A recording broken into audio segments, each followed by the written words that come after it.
Hi అండి అందరికీ. అందరూ ఎలా ఉన్నారు? అందరూ బాగున్నారా? Welcome to our channel Lakshmi Hari నివాసం. ఈరోజైతే నేను జామకాయతో స్నాక్ చేశాను. జామకాయ మసాలా అండి. ఇదైతే టేస్ట్ అయితే చాలా బాగుంటుందన్నమాట. జామకాయలు అయితే కొందరు పిల్లలు ఇష్టంగా తింటారు కదా, అలాంటి వాళ్ళకు ఇలా మసాలా చేసి పెట్టామంటే టేస్ట్ అయితే చాలా బాగుంటుందండి. ఎప్పుడు ఉప్పు కారం వేసుకోకుండా ఇలా ఒకసారి తప్పకుండా ట్రై చేయండి. నేనైతే ఇక్కడ 2 జామకాయలతో చేస్తానండి. 2 మంచి దూర జామకాయలు తీసుకున్నాను. చిన్న చిన్న ముక్కలుగా కట్ చేసుకొని మనం అందులో కావాల్సినంత కారానికి తగినంత పచ్చిమిర్చి అండి. నేనైతే 1.5 పచ్చిమిర్చి తీసుకున్నాను అనమాట. 2 జామకాయలకు తగినట్లుగా చిన్న స్పూను జీలకర్ర, కొద్దిగా కొత్తిమీర మిక్సీకి వేసుకుంటాను. మిక్సీకి అయితే కచ్చా పచ్చాగా వేసుకోవాలండి, వాటర్ ఏం వేయకూడదు అనమాట. కచ్చా పచ్చాగా వేసుకుంటేనే ఆ టేస్ట్ అయితే చాలా బాగుంటుంది.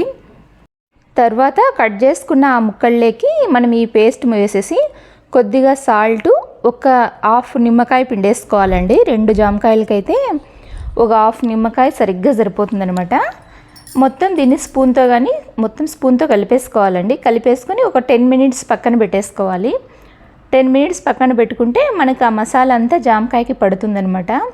టేస్ట్ అయితే చాలా బాగుంటుందండి. మాకైతే ఈ జామకాయ మసాలా చాలా ఇష్టం అనమాట. నేను ఎప్పుడూ చేస్తూ ఉంటాను, వారానికి 2-3 టైమ్స్ చేస్తూ ఉంటాను. మా పాపకి అయితే జామకాయలు అంటే ఎక్కువ ఇష్టము. చూడండి, మీరు కూడా తప్పకుండా ఒకసారి ఇలా ట్రై చేయండి. ట్రై చేసిన తర్వాత ఎలా ఉందో నాకు ఒక చిన్న కామెంట్ చేయండి. నా వీడియోస్ కింద మీకు నచ్చితే లైక్ చేయండి, షేర్ చేయండి, కామెంట్ చేయండి. నా ఛానల్ మీకు కొద్దిగా యూజ్ అవుతుందనిపిస్తే నా ఛానల్ సబ్స్క్రైబ్ చేసుకోండి.